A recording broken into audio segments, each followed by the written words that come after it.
Here's a little 2.0. I don't have to shuffle papers, I'll just scroll with my finger. Arjen. Yo. Wim. Absent.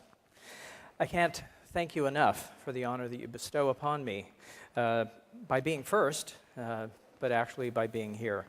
It is an incredible honor, and frankly, I'm a bit overwhelmed, particularly at the task of kicking off the technical session for this theme. I'm really much more philosopher than researcher, and so I'm actually much more comfortable sitting in front of a bunch of bloody clothing than I am, I think, in front of all of you. And so this is a tremendous honor, and I thank you very much for the invitation. I will do my best to provide you with more than one way to think about 2.0, and I hope challenge us as well to achieve something that is essential to our work, unfortunately not easily articulated, much less accomplished. That will come at the end. And yes, the title, Where Do We Go to the Crime Scene? I will admit I took a bit of a liberty with that. It certainly is significant, but it serves my purpose as well as an analogy of what we still need to accomplish as a profession. So if I could have the first video, please. And as he strikes that up, let me say that this is how we sound to almost everyone who listens to what we have to say. And I will also preface this by saying there is a reasonable amount of humor sprinkled throughout. I don't know how well it translates either my humor or the language. And if you don't laugh, I won't be offended. It just means I have failed rather than you. So if we could actually have this first video. Here at Rockwell Automation's world headquarters, research has been proceeding to develop a line of automation products that establishes new standards for quality, technological leadership, and operating excellence. With customer success as our primary focus, work has been proceeding on the crudely conceived idea of an instrument that would not only provide inverse reactive current for use in unilateral phase detractors, but would also be capable of automatically synchronizing cardinal gram meters. Such an instrument, comprised of Dodge gears and bearings, Reliant electric motors, Allen Bradley controls, and all monitored by Rockwell software, is Rockwell Automation's retroencabulator. Now basically, the only new principle involved is that instead of power being generated by the relative motion of conductors and fluxes, it's produced by the modial interaction of magneto-reluctance and capacitive diractance. The original machine had a base plate of prefamulated amulite surmounted by a malleable logarithmic casing in such a way that the two spurving bearings were in a direct line with a panametric fan. The lineup consisted simply of 6 hydrocoptic Marsal vanes, so fitted to the ambifacient lunar wane shaft that side fumbling was effectively prevented. The main winding was of the normal Lotus-O deltoid type placed in panendermic semi-boloid slots of the stator. Every 7th conductor being connected by a non-reversible Tremi pipe to the differential girdle spring on the up end of the gram meters. Moreover, whenever fluorescent score motion is required, it may also be employed in conjunction with a drawn reciprocation dingle arm to reduce sinusoidal depleneration. The retroencabulator has now reached a high level of development, and it's being successfully used in the operation of Milford trunnions. It's available soon wherever Rockwell Automation products are sold. Capillary electrophoresis, high-pressure liquid chromatography, you name your jargon, that's what everybody hears. And it's really important that we understand that we talk in code, and that's what makes our life more than a bit difficulty. People think they know what we're saying when, in fact, sometimes we don't even know what we're saying, but they definitely don't. My point here is that this is technology. It's kind of made up technology, but it's technology nonetheless, and that's we confront that today. We have new technology coming at us all the time. Will we be able to use it? Can we integrate it or not? Well, I'm going to actually start with a fairy tale. of Forensic Science 2.0. And as I do that, I would like to remind us that 2022, I was actually given the task of forensic science 10 years from now, is somewhere in the average of our most famous precept, if you will, and that is Edmond Locard producing first in 1920 this particular phrase, and then this one. A bit more mature than the first, and if you average them, it's about 21 and a half, which I think is close enough for what we're doing today. So the first part of this talk, actually, I would like to dedicate to Dr. Locard. He was a very insightful physician, and he provided us, I think, with our most commonly known raison d'etre. So I want you to imagine a homicide occurring that includes the bludgeoning of a victim within an apartment dwelling. How might Forensic Science 2.0 be used to determine what happened and who was responsible? So, the forensic team is dispatched to the scene equipped with 2.0 capabilities. In a sequence of steps performed without entering the dwelling, they actually send in micro-miniature video and laser-equipped, I call them hover bots, but there's probably a more technical term for them. And those actually are here today, if we could actually play this particular video. World. And what if there's no GPS? So this robot is actually equipped with a camera and a laser rangefinder, laser scanner. And it uses these sensors to build a map of the environment. What that map consists of are features like doorways, windows, people, furniture, and it then figures out where its position is with respect to the features. So there is no global coordinate system. The coordinate system is defined based on the robot, where it is and what it's looking at. And it navigates with respect to those features. So I want to show you a clip of algorithms developed by Frank Shen and Professor Nathan Michael that shows this robot entering a building for the very first time and creating this map on the fly. So the robot then figures out what the features are, it builds the map, it figures out where it is with respect to the features, and then estimates this position 100 times a second, allowing us to use the control algorithms that I described to you earlier. So this robot is actually being commanded remotely by Frank, but the robot can also figure out where to go on its own. So suppose I were to send this into a building and I had no idea what this building looked like, I can ask this robot to go in, create a map, and then come back and tell me what the building looks like.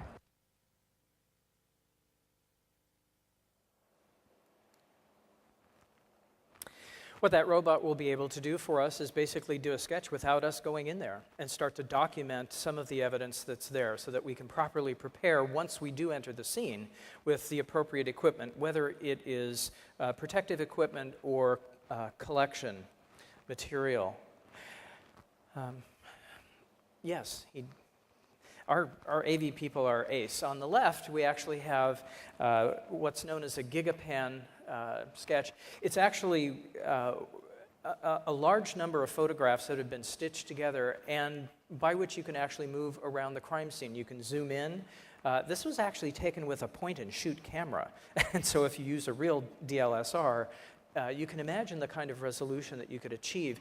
And if the hoverbots can do this, you can get this before you actually enter the scene and have a fairly good sense of what's going on. This might be a stretch, but at the same time, we may be able to do a vertopsy on the body at the crime scene. And here I show an illustration of how some of the blunt force injuries and patterns can actually be seen by the virtual autopsy. And in this way, we would get an idea of the kind of instrument that was used to actually produce this particular violent event. When we combine, and there's probably many more that I can't think of at the moment, when we combine all of this information into our head, which is really the most important repository of this information, we actually start making choices about how we're going to proceed with this particular examination. In this case, we now equip our hoverbots with fiber detecting detectors, and they fly through the scene, and what they find is that there are about 150 to 200 green fibers that are focused on the chest and arms of the assailant. And this seems quite significant to us as we do our 2.0 capabilities. And so, all right, here's the first or the second or third bit of humor. The criminalist then sends out a message on Critter, which was the closest thing I could get to Twitter.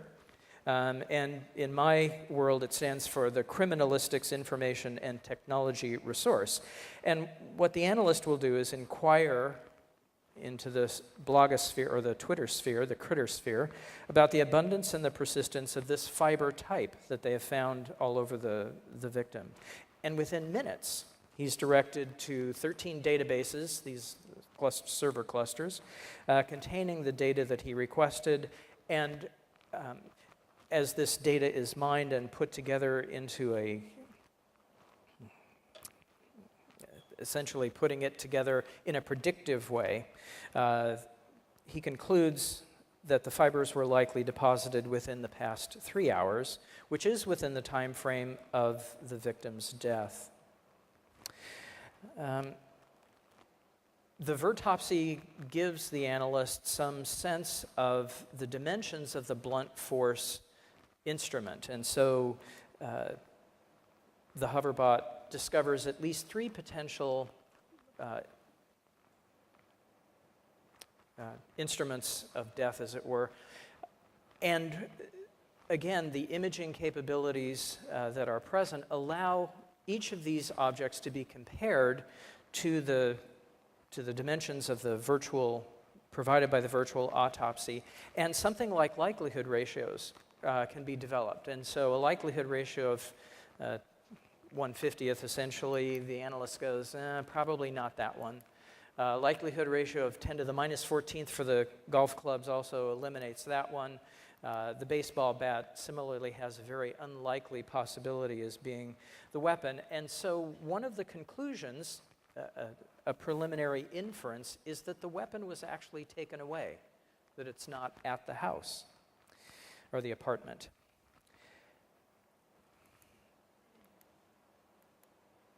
Next, the hoverbots analyze the bloodstain pattern. And because of the predictive nature of some of the research that has been done, the blunt force pattern can be identified. And in addition, bloodstains that don't particularly fit into a blunt force injury pattern are also detected. The laboratory is actually able to take a bit of the blood and in really just a few moments produce a DNA profile and search the database. And when the DNA database is searched, there's the hit. This is the suspect that emerges. So Fred Flintstone has some blood at the crime scene. And now, in a scenario that should be a little more than terrifying or frightening to us, the investigators decide to ask law enforcement to scan all of the surveillance video that's present of the surrounding area. And Fred Flintstone, so they're searching everywhere, and Fred Flintstone is actually seen in one of the surveillance videos, and they know that he's close by. They send officers to talk to him. This is obviously a mock-up because, interestingly enough, Fred Flintstone is wearing a blue shirt.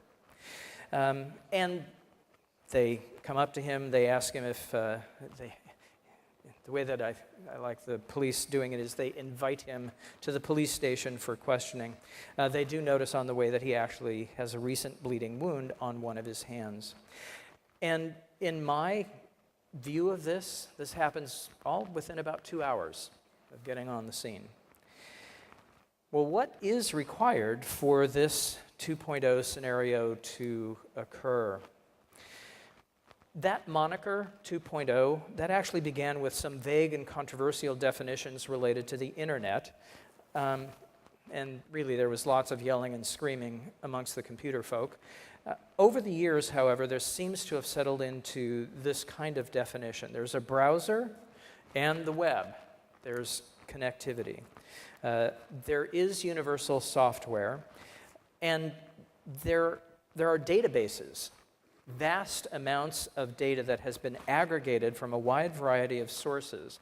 And these databases and their data are interactive, they're collaborative. You can actually hit them and on the fly do some kind of analysis that will get information out of it. For example, what is the persistence of green polyester fibers when transferred to a garment such as we had at our particular scene?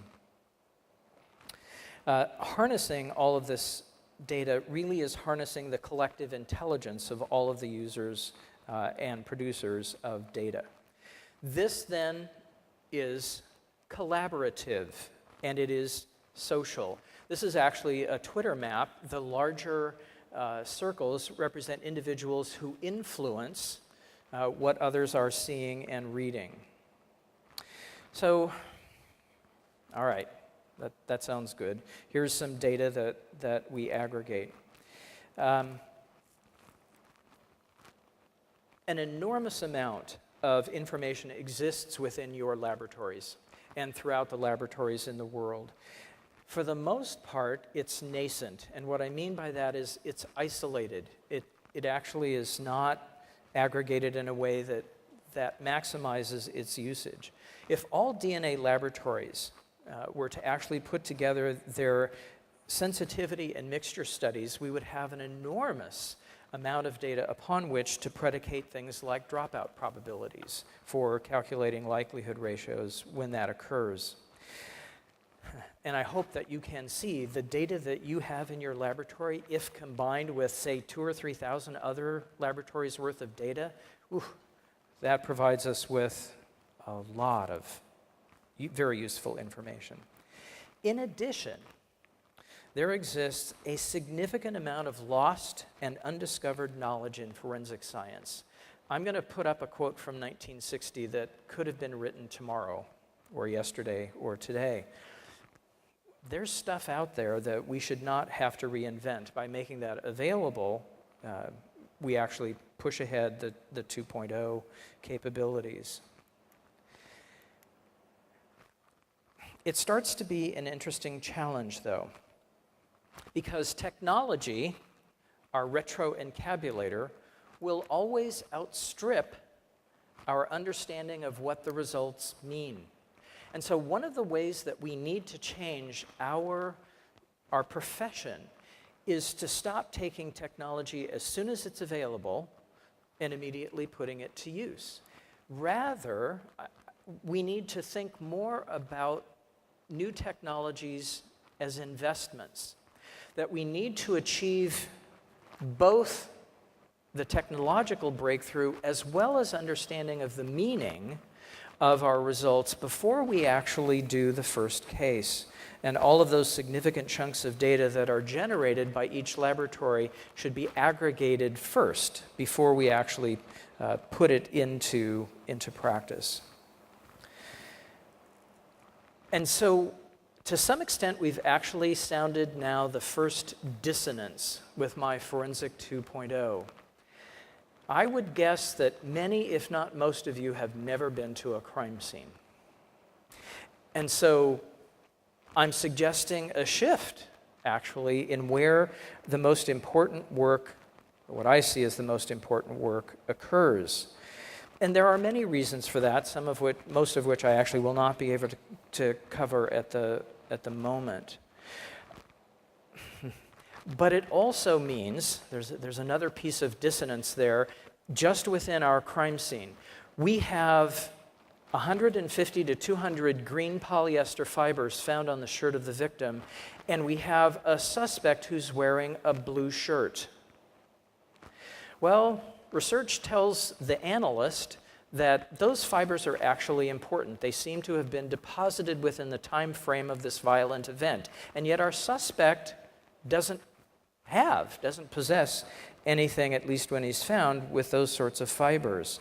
And so, of course, we're eager to let the detective know, you need to know that the person probably had some green on. I say probably, because science is all about probability and uncertainty. And here's the reaction of the detective, and I know you know detectives like this. I can't do the shrug very well, but the sigh. And here's what the detective says to him or herself. Not out loud, by the way. Lab can't get everything right. Or, the DNA does it for me, and my suspect is bleeding too. Bonus. Those fibers must be just a coincidence, unrelated to the homicide. Or, the one that most likely occurs, I've got my man, go away with silly details like trace evidence. And Skip Palahniuk, that was for you. Likewise, when the case is filed, the prosecutor will be able to spin a story that easily dispenses with that same discrepancy. The prosecutor will simply say, the suspect was wearing a green shirt, it became spattered with blood during the bludgeoning, and so he disposed of it quickly, donned a blue shirt close by, and off he went. Still the right guy. Now, neither the detective nor the district attorney, DA is what we call our prosecutors, will consult the laboratory on the potential meaning of this discrepancy. They'll just do this. And we get called in to testify about the DNA, and we don't get asked, or the trace evidence is minimized in some particular way. In other words, most of the time, we just get backhanded away. And so, the question, how did we get to this point? How do we get to the point where we're dismissed when we're not convenient? And here's my answer, dismissed by law enforcement and law. Yes, I didn't want to subject you to the words because I hear that's not good. We better understand this and this, because if we don't understand it, we're actually going to make a significant number of mistakes. They can do anything, and the public wishes that we could too. But law enforcement and law, they're not in there with the public. So, we're really weird. We have no control, as a profession, sorry, we're not weird. We're perfectly normal. But as a profession, we have some very peculiar traits. First of all, someone else asks us to do something. We don't initiate that on our own. Someone gives us the material to do it, and we have very little control. I say no, but we have some, but we have very little control over how our results get used. It's not hard to actually file them in the circular filing cabinet. And so, how did we get to that particular point? Well, in the beginning, and I'll start back there, this is from David Feigman, religion ruled everything in the Western world, including law and science, and proclaimed dominion over each. And then as science, religion, and law evolved, each claimed dominion, interestingly enough, over the other two as well. And David Feigman calls this the three-headed hydra. And if you don't believe it, I have a few examples here. Science believing that it's better than religion. If we find the answer to why the universe exists, then it would be the ultimate triumph of human reason, for then we would know the mind of God, says Stephen Hawking, prompting the God is Dead movement back in the 60s, if you're old enough to remember that. How about religion over science? Well, here's Galileo, who insisted on how the heavens moved. And when the church was not pleased with that, they summoned him to Rome and put him under lifelong house arrest. And he couldn't publish what he was thinking either or what he was finding. And as someone says, by the standards of the time, he got off rather lightly. And then we have law over the science. This is the one I love. This is our Daubert decision. The trial judge will decide what is scientifically valid. If you know any more innumerate or numerically illiterate individuals on earth than judges, please bring them to my attention because I have never met them. All right, you got that one, good. All right. we're all of these kinds of science. I want to focus for just a moment on the applied science part.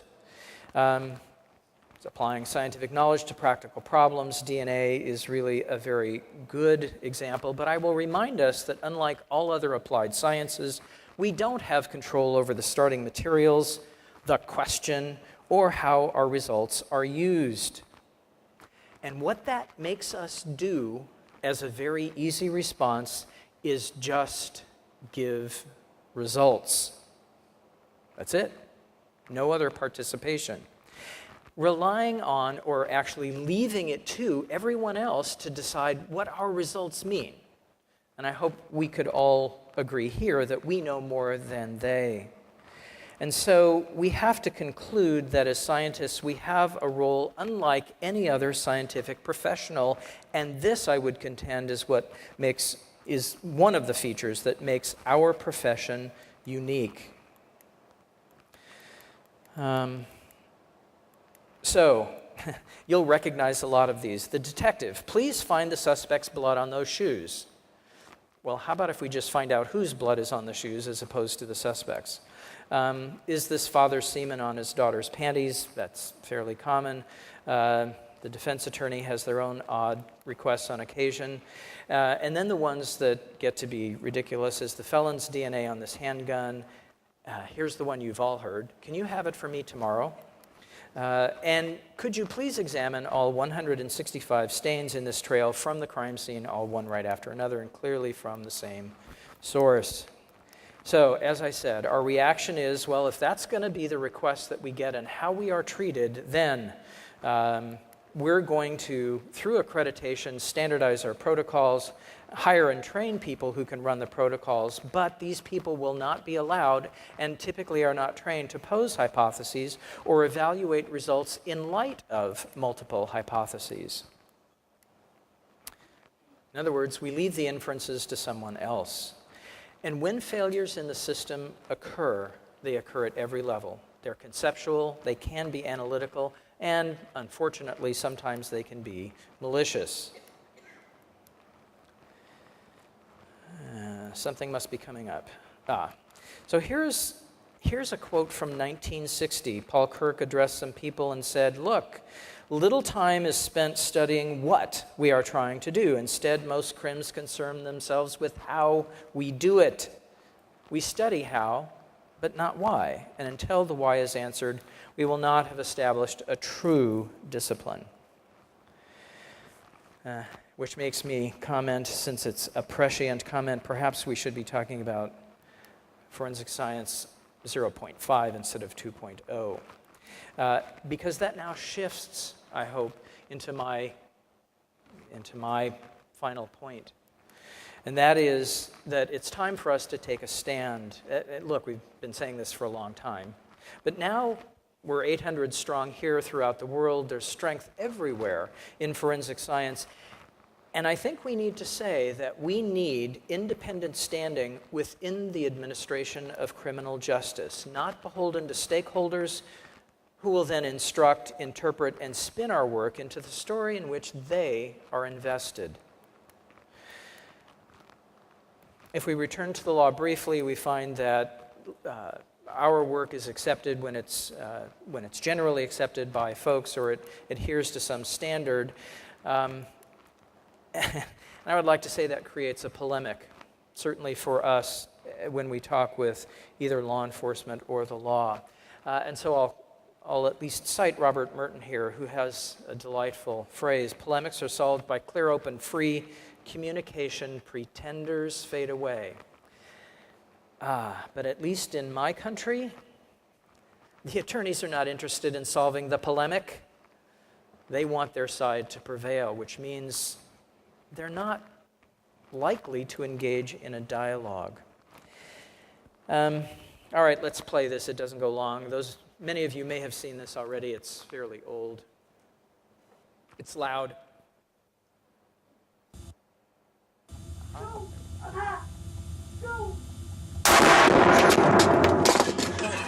Wacht me maar. Win it, Bob. What's up? Win it, Bob. I like the bare feet and the broken glass. Look, all he was asked to do was determine whether the weapon would fire. I'll leave it to you as to whether he was competent to achieve that, but his answer will be, sure, but don't let me show the video. And if he answers, yes, it fires, then everybody is free to actually fill in the gaps that we leave. All right, so I'm trying to be good for our time here. What can we do? How do you and I create a true discipline that creates its own standards, its own ethics, and will insist on its own dogma? How do we define our why in a way that allows us scientific autonomy and yet serves the needs of justice? Well, first, let's try to understand what serving the needs of justice means. It doesn't mean that we do somebody's bidding. Rather, we participate in achieving justice throughout the entire system. And we want, as one of my friends says, and I think this is the pithiest statement that I've seen, we want to ensure that the right people are on the right side of the bars for the right reason. I love that definition, and we can definitely insist on that. And so science is not just, forensic science is not just getting a result. In fact, science has these capabilities in terms of what we can offer the criminal justice system: establishing the boundaries of that criminal event, finding relevant physical evidence, and differentiating that from that which is indigenous and unrelated to the violence. We can and should participate in posing reasonable hypotheses to explain the physical evidence that we find, including opposing innocent hypotheses. We can be involved and should be involved in choosing the relevant analyses. And of course, we'll do that according to sound scientific principles. I'll point out, by the way, for the most part, this is where we live. And of course, we can participate in evaluating its significance.